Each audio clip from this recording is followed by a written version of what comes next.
Ross, good morning. Happy holidays. How are you today?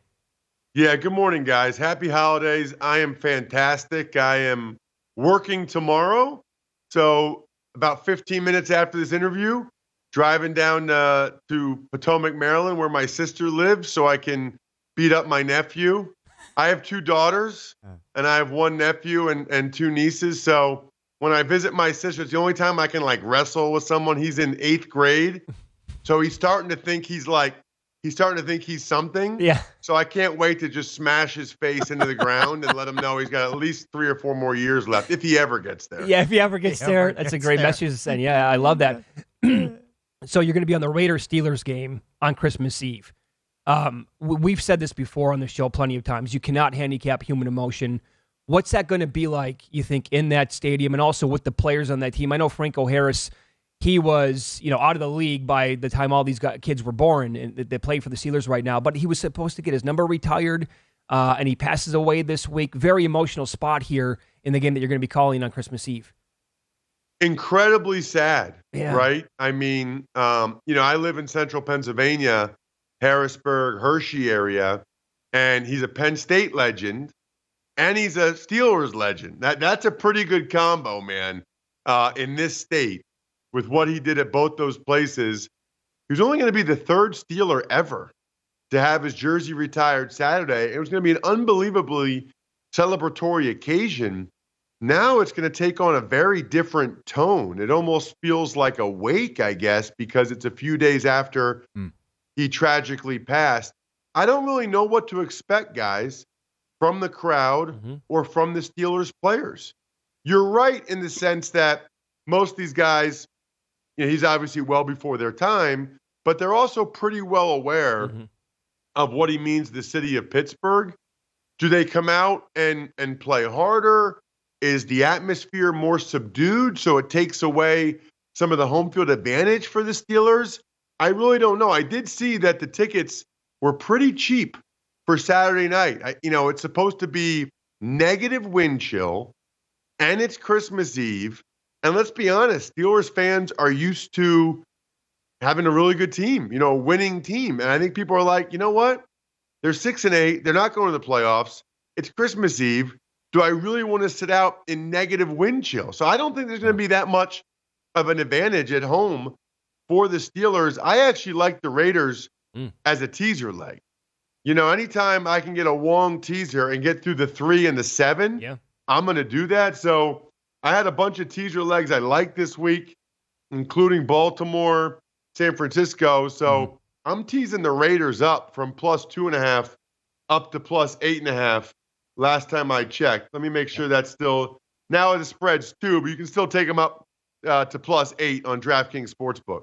So what do you expect now, being in that area and you call the Eagle games in the preseason? What do you expect out of Minshew, and will Hurts play the following week against the Saints?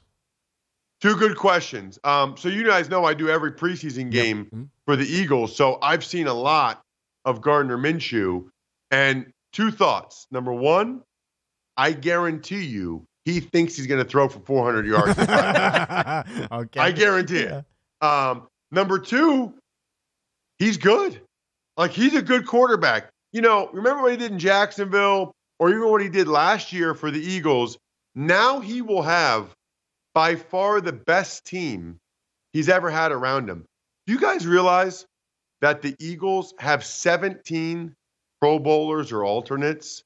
And for some weird rule, Dallas Goedert, who should be a Pro Bowl tight end, and Chauncey Gardner-Johnson, who leads the NFL in interceptions, neither one of them were on the ballot because they're on IR. There's this weird rule that if you're on IR at the time of the vote, you're not on the ballot. So those guys would have been alternates at worst. So we're talking about 19 guys from the Eagles are either Pro Bowlers or alternates.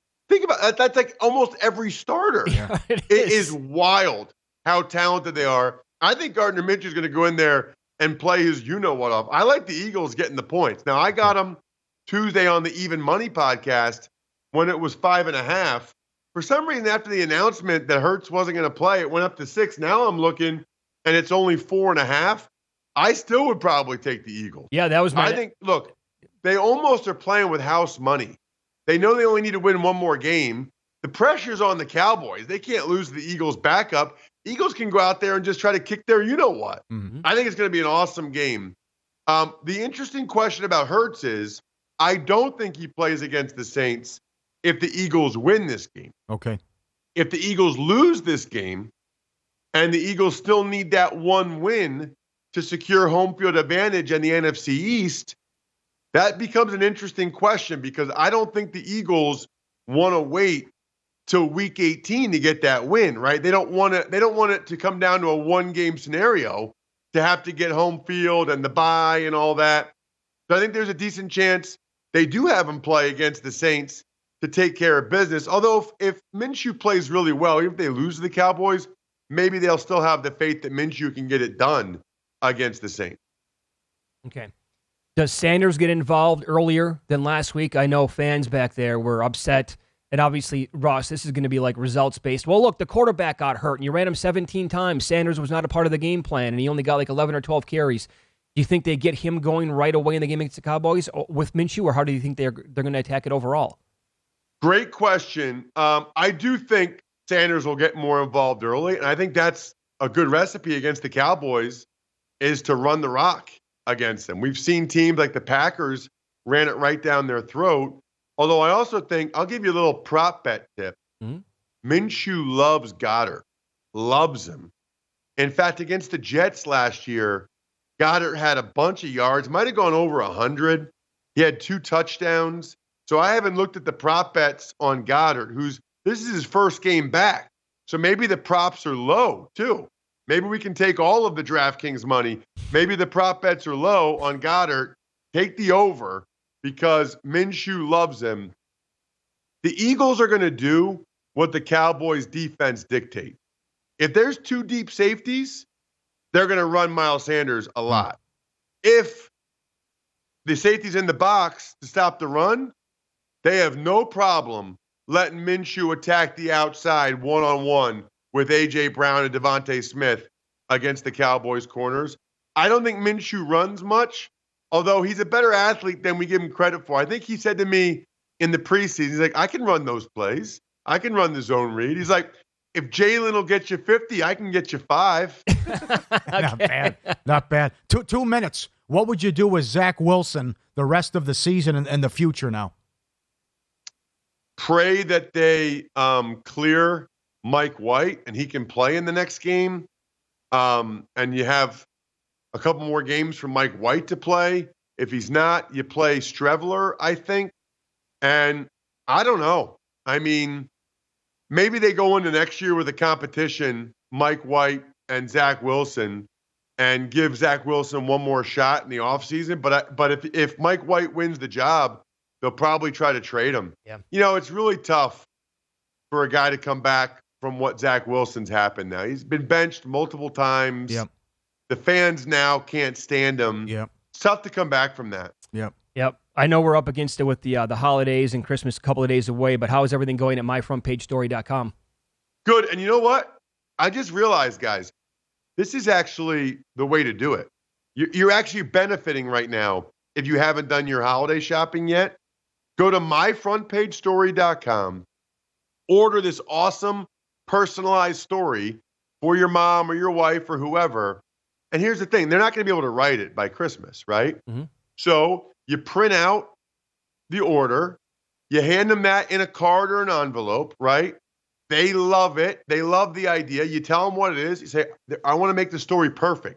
So they're writing it right now.